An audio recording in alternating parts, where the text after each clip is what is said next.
I'm Jeff Mays of the New York Times, sitting in for Sam Roberts. Welcome to the New York Times Close Up. This week, the MTA proposed a new bus fare enforcement plan that clashes with Mayor-elect Zohran Mamdani's push to make city buses free. We'll get into that later with Times Transit reporter Stefanos Chen. But first, New York City is now poised to get 3 full-scale casinos after a state gaming board recommended licenses for 2 major projects in Queens and 1 in the Bronx. Supporters promised thousands of jobs and significant new tax revenue. Joining me now is New York Times Metro reporter Matthew Haag, who's been covering the casino bids and what they may or may not mean for the city's economy. Thanks for joining me. Good to be here, Jeff. So these casinos have promised tens of millions of dollars in revenues and jobs. Tell me, are you optimistic that they can meet those revenue projections? Well, of course, that's the allure and attraction since the very beginning when voters approved this in 2012, was that politicians, including former Governor Andrew Cuomo, thought that this would be a boon for tax revenue and also economic development. And if you look at casinos like this, sort of Las Vegas-style casinos that have just been spreading across the country, they're no longer in Vegas or Atlantic City. The reality is that they overstate their revenue projections from the very start, and so that, of course, means tax revenue is not what they project either. And that's apparently because there's so many casinos, and there's a boom sort of at the beginning as sort of people go to check it out, but the novelty effect or novelty of casinos is no longer there. And in fact, this board that you referenced, when they looked at these 3 proposals, even though they approved them, they thought that these operators also overstated their projections, and internally the board lowered them, but still thought they were substantial enough to give them the green light. And you talked to a number of experts in your article where they sort of raised concerns about whether jobs were being cannibalized from elsewhere, whether the revenue that casinos get is actually just revenue that would be spent on other businesses or people buying a home, a car. So there is a lot of thought about whether this revenue from casinos is useful and reliable. Yes, so these 3 bids collectively, they're promising tens of thousands of jobs. Most of that's temporary construction jobs, but then when those jobs are over, when it's built, it's still thousands of people they say they're going to employ. There was a study just done looking at urban casinos, so Philadelphia, Chicago, Maryland, outside Washington, D.C. What they found was that just outside the casino, it helped create, I guess you could call it an entertainment district, where there was an increase in jobs, like at bars, venues, restaurants.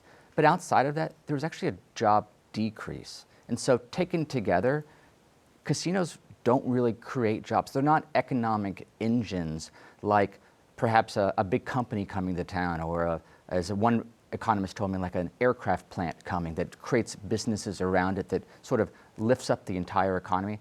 That is just not the case historically with casinos. The fees that they will have to pay appear to be a boon for the state, right? They're $500 million fees. Do you think the state was blinded by the sort of upfront rush of money as opposed to looking at the long-term prospects? That certainly seemed to be the case when the board explained their vote the other day, was that instead of giving out 1 license or 2 licenses, they gave out 3, which was the most they could, because collectively that's $1.5 billion. That's not $1 billion or $500 million.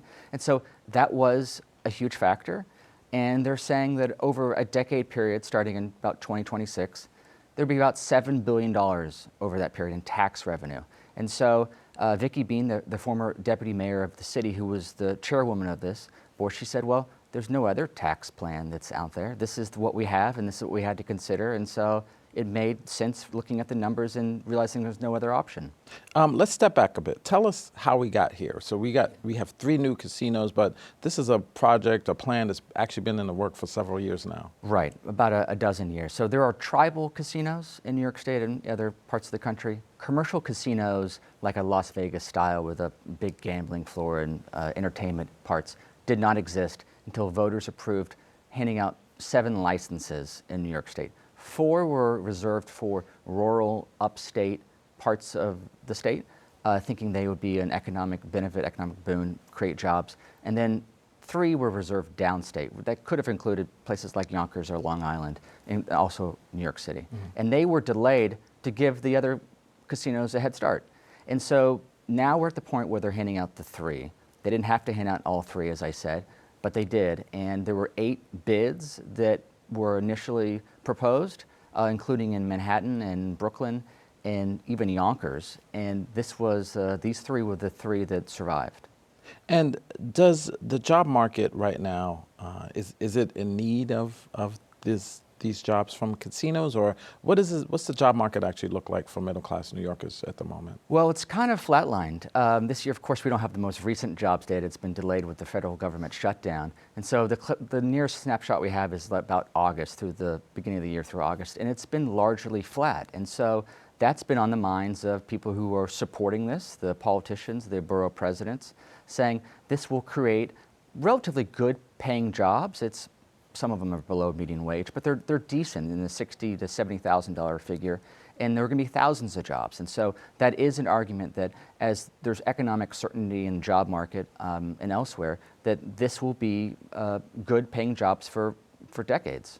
I'm wondering, are there public subsidies for these three casinos that were approved? And I'm also wondering about the risk, because you wrote about one county in upstate New York that is now floating bonds to help a particular casino project, right? That's right. So of the four, most of them have missed their projections and revenues have declined and tax revenue has declined.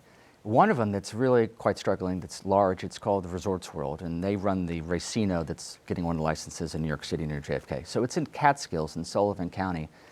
They have struggled so much with their large resort with a hotel, golf course, and the gambling casino that Sullivan County, the county in which it resides, is proposing or floating about $600 million in bonds, essentially a bailout to buy their non-gambling properties. And it's an enormous undertaking that's larger than the budget of the county or any town that resides there. But it just shows that after just a few years of it being there, it is so entrenched in employment and importance, according to elected officials, that something of this size and magnitude must be pursued. And so, you know, Vicky Bean did reference that, and they thought, well, New York is different. It's an urban environment with huge density and higher incomes and nearly 9 million or 8.5 million people. They thought it would be a different situation for these three.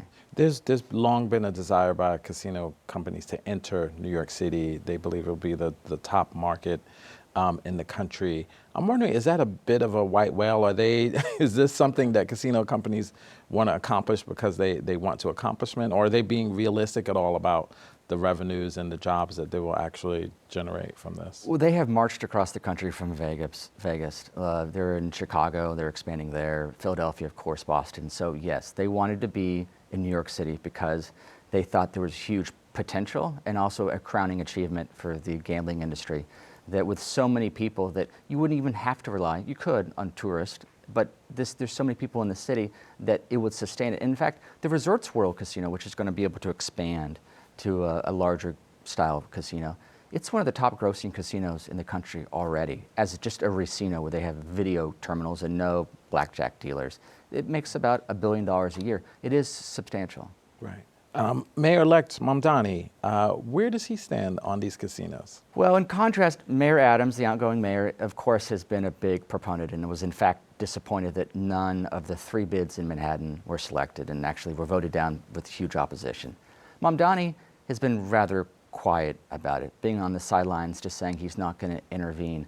But of course, there's a lot of people, especially in Queens, who were outspoken about one of the casinos near Citi Field, and there's opposition for really all of them. And so these aren't going to open, or two of the three aren't going to open until 2030. That's a lot of time under Mamdani's administration, that there could be issues with the promises that some of these have made with affordable housing or supporting local businesses or helping create even businesses as part of these community projects.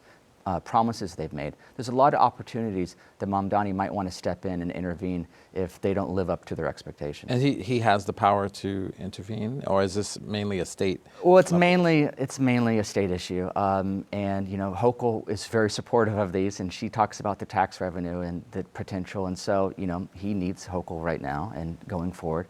And so it's really out of his hands, but he could, you know, raise a stink about it if he wanted to. I wrote a story not long ago talking about how there are going to be new two new casinos in Queens, and Mamdani is going to be our first mayor from Queens. A lot of people think that the success of those casinos is going to have a lot to do with his potential success. I'm wondering, do these new casinos at all fit into what has been his affordability agenda, which has been extremely popular? Is there any link between these two? Not really. No, there's not. Well, one thing that's interesting is that Hard Rock, the Steve Cohen plan, they had talked as part of their project that they would build affordable housing. The board that just approved their bid said they actually didn't include it in their application. And so they said the Gaming Commission, which has the final say at the end of this month, needs to hold them accountable for some of these affordable housing projects. But by and large, no, the casinos survive by taking money from gamblers. That is their business at the end of the day. So it is, it's a for-profit business. And Mamdani has called for a $30 minimum wage. Will that be an issue for these casinos? They are supported by the Hotel Trades Council, the very influential union, and they are paying, their high wages. And so, as I said, about $60,000 to $70,000 before there's the health benefits. That is, for some people, very substantial. But as I said, these are jobs that are largely migrating from other businesses. They're not creating new jobs on top of them. You also cover business affairs in the city. I'm wondering, staying on Mamdani for a second, I'm wondering, what are you hearing now from the business community in terms of how they feel about his proposals, such as universal child care, fast and free buses, for example? Has there been any more alignment between Mamdani and the business community on some of his goals? I think they have, in a way, warmed up to him because they've been impressed with his ability to listen and engage and really ruminate on their side of the issues. And so I think they're hopeful that he will be a good listener and perhaps adjust or be open to different plans in addition to taxing corporations at a higher rate or millionaires. But I talked to a real estate developer the other day who said, all these calls of millionaires leaving is really just rhetoric. It's not going to happen. In fact, it's quite hard to actually do it. But this is still a city where there's a lot of money to be made. There's still a lot of demand. Apartment vacancy rates are low. Offices are being leased at a higher rate. And so they see no sign, even with Mamdani being elected in June, not elected, but for the primary in June, and then his election in November, there's a lot of rhetoric, but little movement. I think they're hopeful. And in fact, some tell me that the universal child care plan might be a good one, that Mamdani is right, that there are people who are making lower middle income wages or middle income who have to leave the city because of high child care costs. And quickly tell me, what are the indicators you're going to be watching to see whether these casinos are actually having an effect or improving life for residents in the city? Well, we have a lot of numbers that they're projecting. And so the Racino at JFK says they can open some of their gambling as soon as next March or get started on it. So rather soon, we're going to be able to look at a month-by-month basis, because that's when they produce the revenue numbers, if they're living up to their expectations, whether they're employing the number of people they say. And they're saying that tourists from outside the country are going to come here. The people I've talked to who have studied casinos for decades say that largely doesn't happen outside of places like Vegas. So do the promises that they're making, do they live up to them, or do they play out like all the other casinos across the country? Great. Well, we'll look for your continued coverage. Thanks, Matthew, for joining us. Coming up, a new bus fare enforcement plan tests Mayor-elect Mamdani's goal of free buses.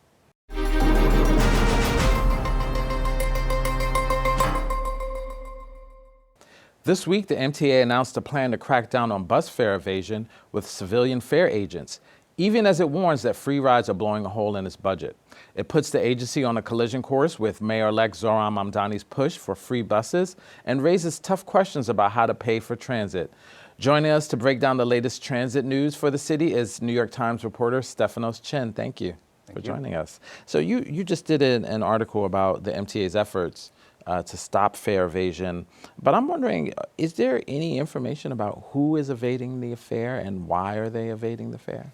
Well, it's an interesting philosophical question because the MTA, I think, recognizes that you can't stop this entirely. They're trying to focus on what they call the opportunistic fare evasion person. So in this imagined scenario, it's the guy in a suit and tie who's going to hop over or go through that open fire door because 5 other people just did it. And what they're trying to crack down on with these measures you're seeing in the subway, whether it's those half moons on the turnstile or the spiky partitions between the turnstiles, it's basically just to make it so uncomfortable and just a little too difficult for the average person to want to do it. That's not going to cut everybody out. There's always going to be some fare evasion. But this is their goal. And they've done most of the showiest things in the subway, despite the fact that actually there's more fare evasion on the buses. Okay, we'll get to that in a minute. But, you know, today I was riding the subway. I saw a guy. He was about 6'3" tall. He just stepped over the little bar that they had there. Are those measures actually going to be effective in stopping fare evaders? Well, I'm 5'10", so they got me. I'm not clearing that. But your point is very well taken. I spent a lot of time in a couple of subway stations for the story, and watching whether it's kids going through with their friends in the fire door, which they call the superhighway of fare evasion, because that swing door is open. People are just going to rush through. People jumping over, making jokes of the metal partitions. I saw one station by Yankee Stadium where they put duct tape over the ridges to make it easier to jump over. So people are always going to figure it out. It's this cat and mouse game, right, of this escalation.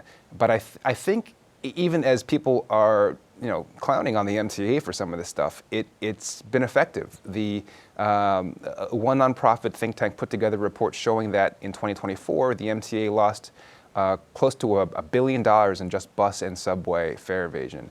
In this current calendar year, when it ends, they might have shrunk that by about 100 million.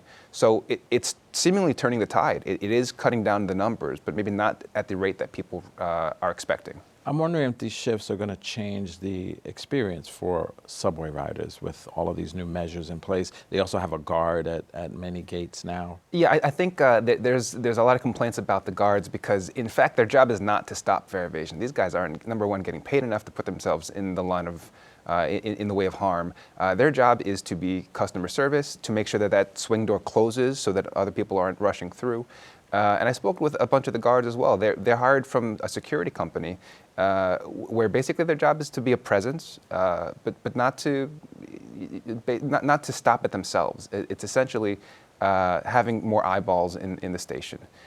It has had an impact, but I don't know that people would agree that the $70 million spent on them last year is worth the cost. You mentioned bus fare evasion actually being a bigger problem than subway fare evasion. Tell us a little bit more about that. Tell us more about this new plan that the MTA has in place. Well, I think because you have a larger ridership in the subways, and also because there's more things you can practically do with these physical barriers in the subway, that's where the focus has been.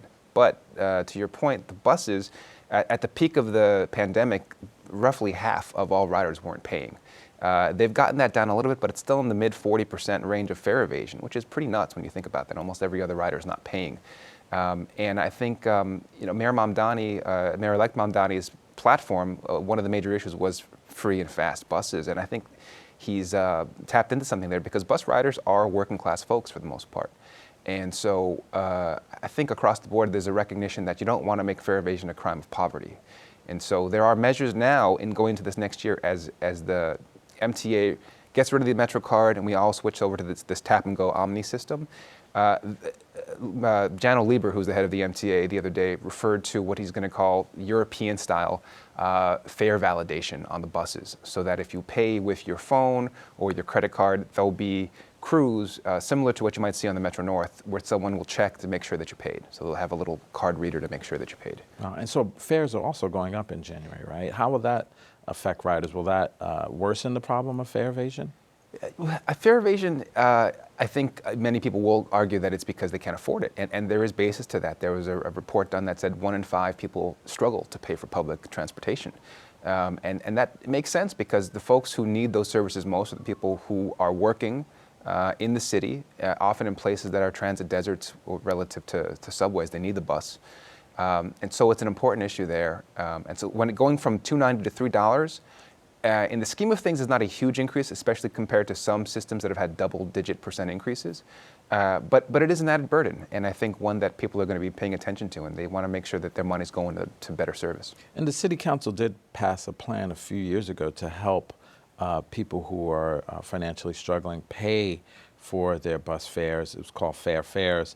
How is that going? Has that actually been utilized as a way to prevent fare evasion?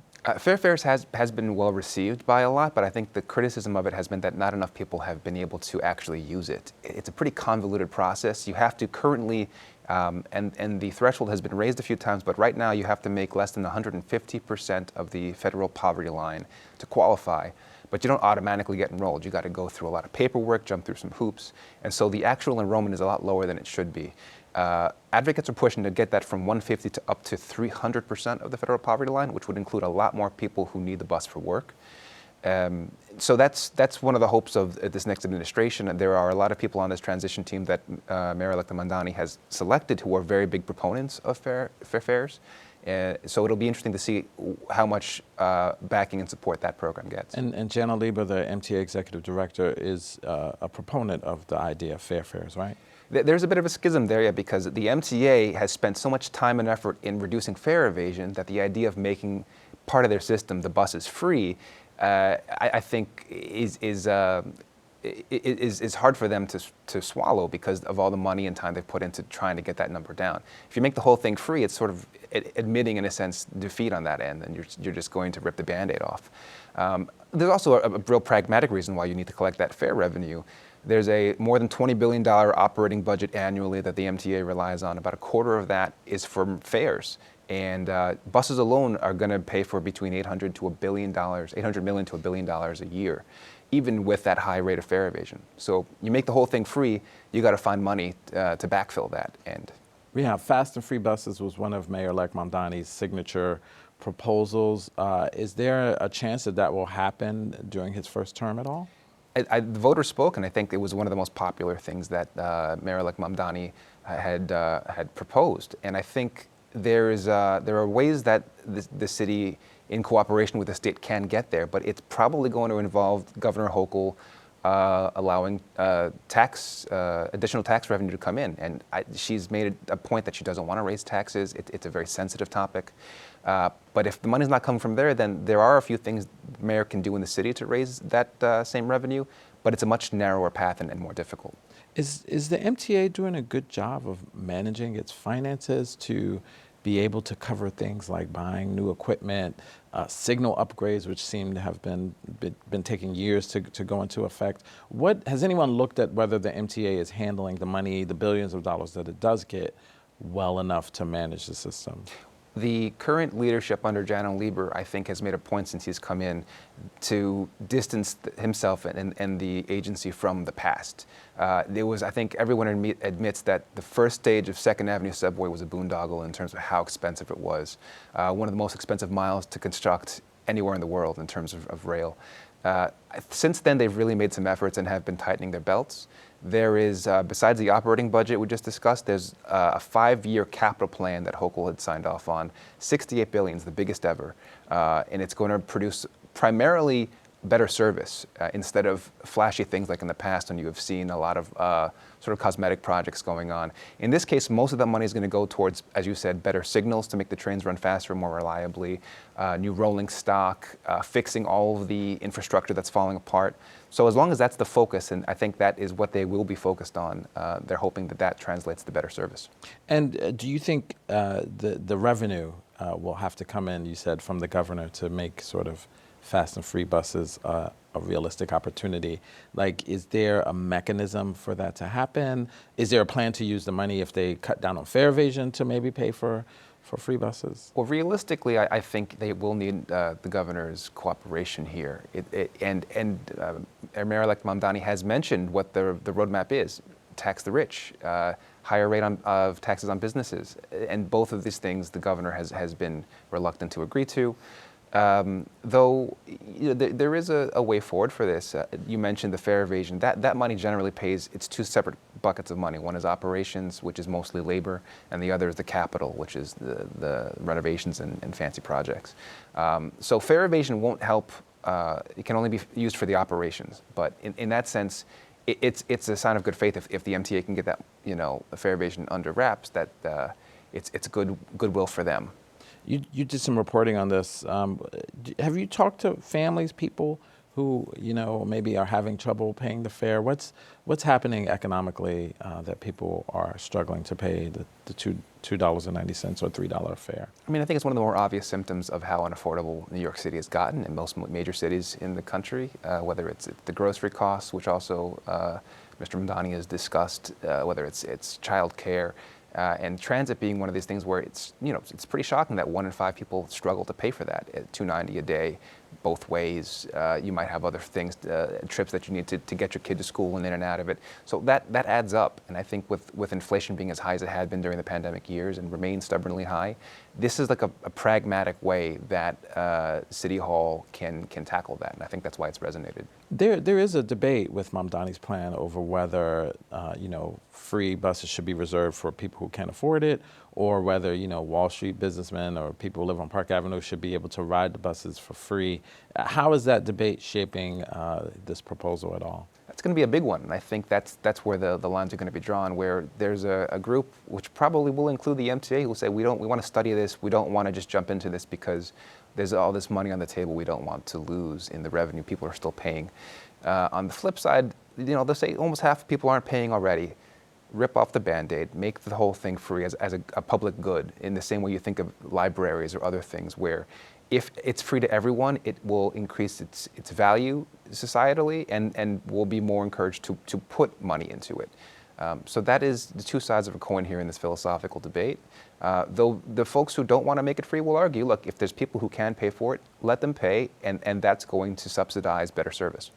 Mayor-elect Mamdani has talked about fast and free buses, so there's a dual proposal there. Is it possible to make New York City buses faster, and won't there be a financial cost to doing that? Yes, I think that will be something they have to be focused on early on. And there are many things, sort of the advocates will say, low-hanging fruit that the Mamdani administration can do. The Adams administration had fallen behind on a number of goals in terms of adding more miles of bus lanes, bike lanes, improving the busways, which is basically a fancier bus lane that's in the center lane that will make these buses much faster. Advocates think that you can get the speeds of the buses, which are some of the slowest in the country. It's about 8 miles an hour. If you can raise that 20%, which doesn't sound like a lot, it's about 9.5 miles per hour, but that's blazing fast for New York City. So if they can achieve that, I think that'll go a long way in helping the Mamdani administration justify making them free as well. And finally, we've seen it's taken decades, for example, to do the 2nd Avenue subway line, which still isn't complete. You've written about the Interborough Express, which a lot of people are excited about. As you look forward, what do you see as the future of transportation in New York? Are we on an upward trajectory, or are we still going to be struggling with fare evasion issues for the next decade? Well, I think, speaking of the IBX, and this is my bias because I'm a Queens kid, but I think the future is Queens. It's the outer boroughs in general. IBX being the first large-scale new train built between Brooklyn and Queens, and it doesn't touch Manhattan at all. And I think there's a recognition since the pandemic that a lot of the centrality of Midtown is less concentrated. There's a lot of businesses, a lot of people who want to just get between the outer boroughs. And so I think that is a sign that the city is recognizing that. And so that's a promising thing. And also this focus on buses is a recalibration of who's important to the city's economy. Buses primarily serve lower income people. And so that focus, I think, will be interesting to see in the Mamdani administration. We look forward to your reporting. Thanks a lot, Stefanos. That's it for this edition of Close Up. For the New York Times and CUNY TV, I'm New York Times Metro reporter Jeff Mays. Don't forget to download the CUNY TV app, where you can catch our weekly program on the go, anytime, anywhere.